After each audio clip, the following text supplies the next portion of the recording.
Hi, I'm Diane Brady. This is Forbes Newsroom, and I am with senior editor Alex Konrad, who is the editor of the Forbes Cloud 100 that just came out in its 7th year. Is that right, Alex? Yeah, we started this list in 2016, and it's been really interesting to see how everything and the companies on this list have evolved over the years. So I want to step back because I know, having done my due diligence on your background, you are a archaeology history buff. So I'm going to let's go 7 generations forward and come back and you look at this list. Give us some sense as to what does this say about the era we're in, with these companies and where we are with digitization and everything else.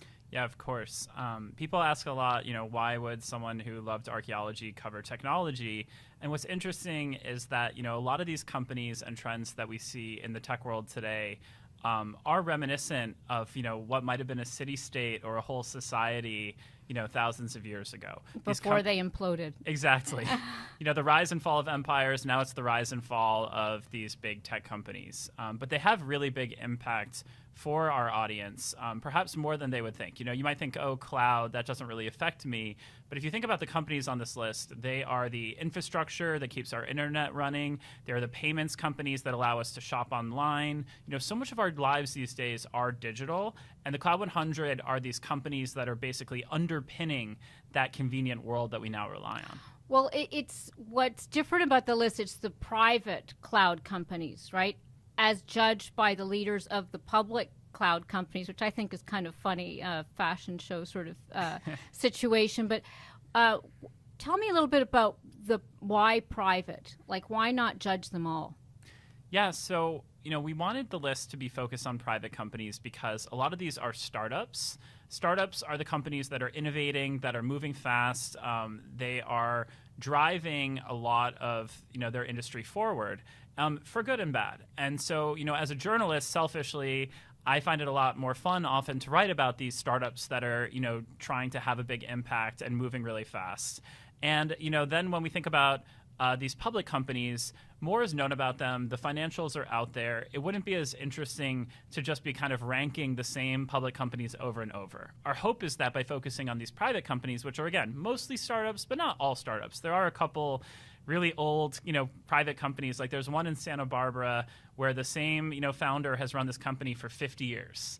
And they'll never go public. And they're allowed on the list. But the spirit of the list is entrepreneurial, and we know that that's something our audience really cares about. Well, and we'll definitely talk about going public later because that's been a bit of a Faustian pact for some of these firms. But tell me a little bit about how you value these firms and also what's changed this year. Yeah, so we look at these companies based on their financial growth, so revenue, valuation, as well as their head count. Are their CEOs liked on things That's like the Glassdoor? culture part? Of course, culture is important. And if there are problems with a company, that might be something that we don't want to be supporting, by putting a company on the list. But then there's the fun part, which is companies can graduate off the list if they go public, and their CEOs become eligible to kind of weigh in on a market knowledge or buzz score for these private companies. Retribution. Exactly. Kind of like the old school high school, seniors hazing the freshmen. So. And what changed this year? What struck you? This is a weird transition year for the tech industry, but especially the cloud industry. You see companies like Stripe, Databricks, Canva still at the top 3. These are big global companies that our audience will be using pretty much every day, whether they know it or not. Mm-hmm. But then below that, we saw these companies that might have gone public in the past, but stayed private, and so by the numbers, valuations are way higher than ever before. Every single company on the list is a unicorn. Exactly. Right? And when we started, it was, 100 million, 200 million valuations were impressive. But now that won't even get you a seat at the table. You won't even get considered for this list. So the companies are just huge. The average headcount, the mean headcount, I should say, is 1,300 employees for these companies. So while they are startups, they're, high growth, near public ready startups.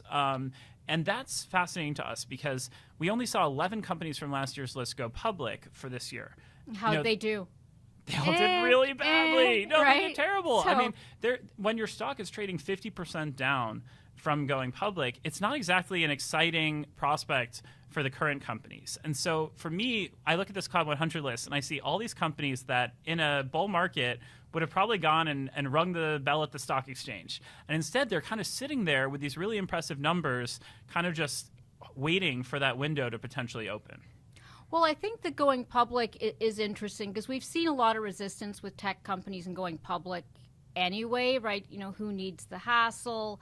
Although I do think about the fact that number one on your first list, Slack, he was off skiing for 3 months last year, whereas you just wrote about Stripe, which I think has been number one consistently. And I mean, they're going gray and they're hanging out in Dublin and canceling their honeymoons. They seem like they're still pretty much, stressing it like a startup. I mean, let's start with Stripe, number one. It's almost become like Apple or Coca-Cola used to be like, oh, number one again. Like they're so much further ahead. What's going on with them? Why are they worth $95 billion? Why are they not going public? Yeah, so Stripe is a large company by any measure. Its net revenue is several $1 billion. It employs many thousands of people, payments. 7,000 people. This company is a global business, and it's one that is underpinning online payments for a lot of our favorite websites, around the world. So it's a big, impactful company.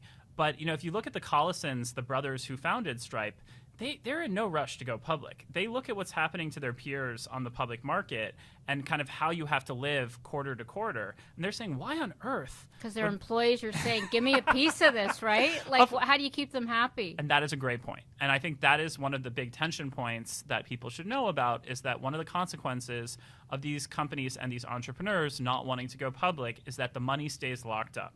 The investors, the early employees, they're not cashing out.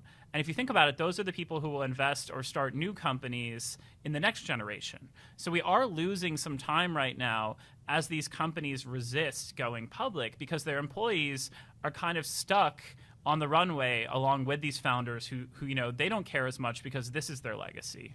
Now, you went to Dublin and wrote about these guys. I mean, give me some sense as to sort of what their plans are next, since this is a list about companies to watch. Yeah, so Stripe, like a lot of businesses, is kind of like a canary in the coal mine for what's hot right now. So in the past few months, they spent a lot of time looking at crypto. They started an app store for other apps, going deeper into financial services. But if you look right now in the current market, crypto and fintech are two sectors that are getting hammered.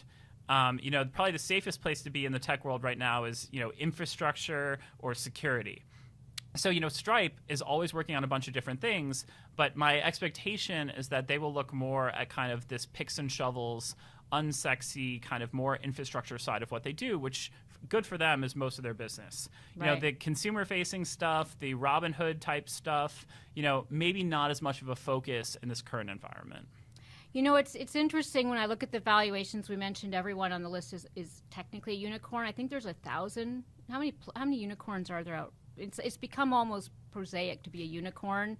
I forget the term, but Stripe is a few, I think, swipes away from being a hectacorn. Hectacorn, right? Yeah. Hectacorn. There's decacorns, hectacorns, centaurs, dragons. We try to make these companies seem as cool as they can be. Our partners are Bessemer Ventures. Looks into this, and Salesforce Ventures. Bessemer came out with this measure around the centaur and how essentially the private companies can be overvalued because of the valuations that VCs, which you also cover, put on these companies, whereas the public markets then look and go, maybe not so much. What do you think about? Did that get reflected in the rankings in terms of how you valued the companies? Were you more conservative, you think, than some of the people who invest in them?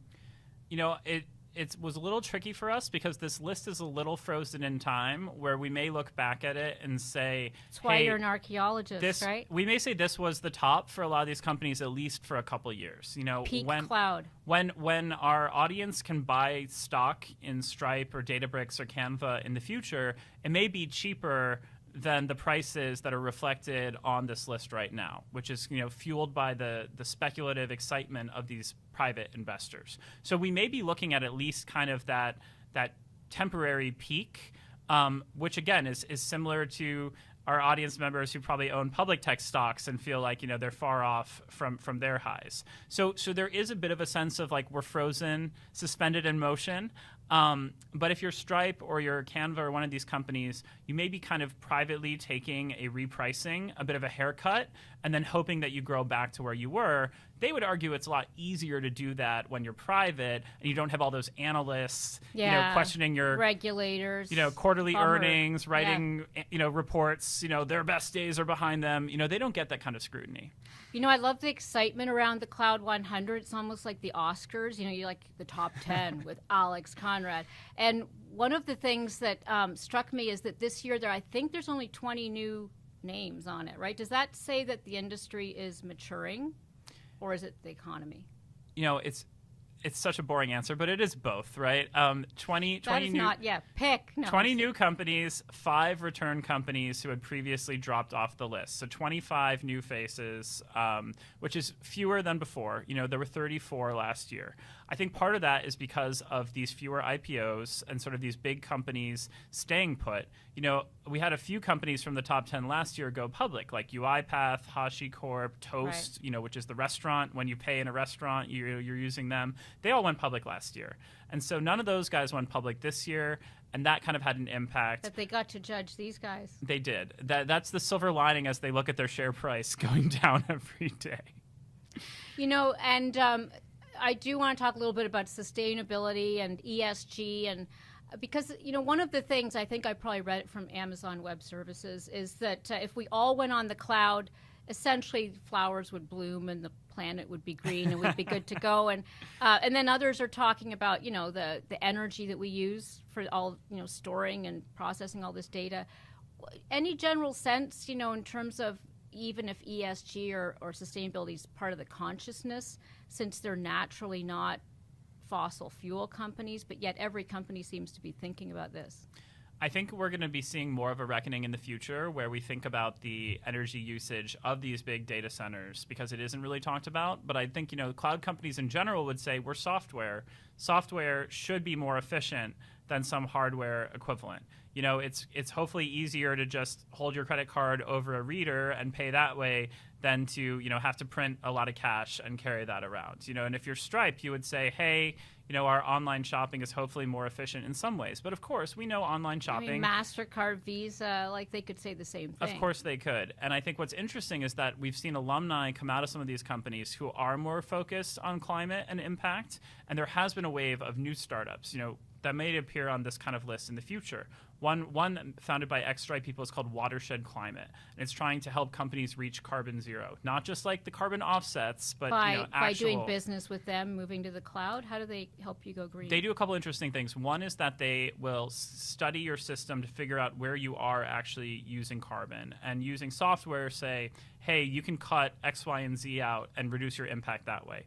Then they're also doing carbon sequestering, where they're working with another interesting startup to actually... Also on the list? Not yet, but hopefully soon. Not a billion-dollar company yet. Dare to dream company exactly. could be named, yeah. Waiting in the wings. And they're sequestering carbon deep underground. Okay. Not saying... I'm not an expert on whether that will work, but it is cool to see these entrepreneurs coming out of a company like Stripe who are very mindful of this. All right, so let's go to the S part of ESG, which is the social part. And when I think about diversity in the cloud space, it seems to be about diversifying your vendors more than diversifying and having more women. How many women were leading companies in this list? We had 8 women CEOs on the list this year. Is that an improvement or?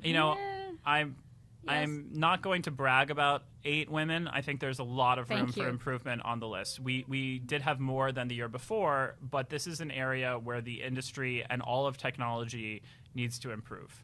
And of those group, even fewer are actually founder CEOs. Some of them are turnaround experts who have helped these companies kind of get back on the list. But we really need to see more venture-backed companies that are getting the same kind of resources to pop onto the list. Canva, which is our top woman-led company at number 3, Melanie Perkins was on our Rising Stars list of baby cloud companies a few years ago, and I actually met her at the conference we did in San Francisco. I had never heard of Canva. It was this little Australian company at the time, and I was like, but she seems kind of interesting. Years later, in 2019, we put her on the cover of Forbes. And I And think that's we one were of the smart. benefits that, that's one of the benefits doing these lists is you get to like meet the future newsmakers and such. Since, let's put that hat on, since this is not the only thing you cover, what's on your radar right now? And since there's so much volatility in the tech sector, any thoughts in terms of the trends that are interesting to you or even just the chatter among this group? Of course, yeah. I think companies are really concerned about security right now, and of course, there's geopolitical sides of that as well. My colleagues are writing a lot about TikTok and sort of ramifications there. There's one China company on your list, right? There is one. Which is a black box. Well, no, it's we had two companies from China as well as that company on the list last year. Chinese companies are eligible for the Cloud 100. We had our first company from Finland. We had a company in Africa. It is meant to be a global list. But, with China, we're not necessarily getting the same level of data that we need for this kind of list. And also, the Chinese sector is very different. A lot of these companies are not fully independent. They're not venture-backed in the same way. And China's, focus in technology hasn't been on things like work software or, the kinds of things that we see, video communications. It's a Chinese immigrant living in California and now a U.S. citizen who started Zoom, one of our great alumni. So, we haven't historically seen the same kind of, success from China on the list. But I think, China is something that is top of mind for a lot of companies on this list. Great. Anything else you want to say about what you've seen over the 7 years? Any trends and what it points to as something to watch? I would say we have seen the list get a lot more global. We are seeing really cool companies popping up in places like Helsinki, Berlin, Bangalore, and so that's really cool. I've learned a lot about sort of global innovation from editing this list.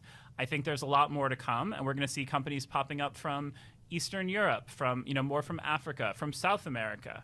And so for me, I hope that we really keep an open mind so that we can celebrate innovation that is not just in the US. Great. But Silicon Valley remains for the now, place, Silicon more Valley, than 50%. it is the home of the cloud, but maybe not forever. So tell us, what actually is this list? Private cloud companies is not about the private clouds, but companies that have chosen to stay private. Yeah, the Cloud 100 is, one of our more fun tech lists. It looks at tech's fastest growing sector, which is cloud computing. What that means is software that, decides how we work. It helps us pay for things. It helps us live our lives, everything from video to credit cards. And, then behind the scenes, it's the pipes that make all of this work. So the cloud is basically all of that unseen stuff that makes our day more convenient. And the Cloud 100 looks at these private, high-growth businesses that are kind of driving the future innovation in this sector.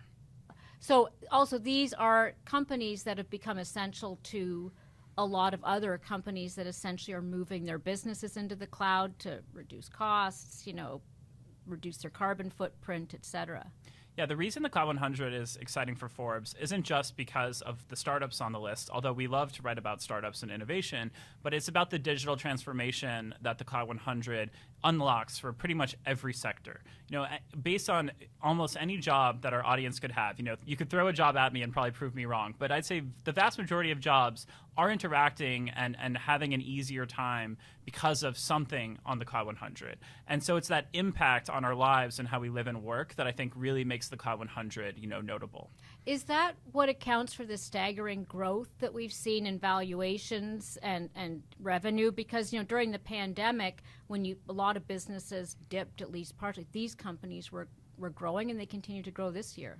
100%. You look at a company like Attentive, which is in our top 10. That company powers $10 billion in shopping based on text messages. So when a business, whether it's a coffee shop or a clothing seller, texts you and says, "Hey, Diane, you haven't bought something from us in a while. Here's a discount." $10 billion of sales is going through those kinds of SMS messages powered by this one company alone. Wow. And that's just one random company on our list, right? And so if you think about the impact in this especially digital, oriented world, that's where the Cloud 100 is really kind of underpinning our economy in a lot more ways than it might have, 10 or 20 years ago. And it's more than $500 billion. is the total value of the 100 companies on this list? That is the combined capitalization of the companies is more than $500 billion, but the impact goes far beyond that. If you think about, the many billions, 600 billion plus processed on our number one Stripe alone, the 10 billion in SMS texts of this one marketing company, you add up the economic impact of the Cloud 100, and we're talking many trillions of dollars. Thanks, Alex. Thanks so much for having me. This has been Forbes Newsroom.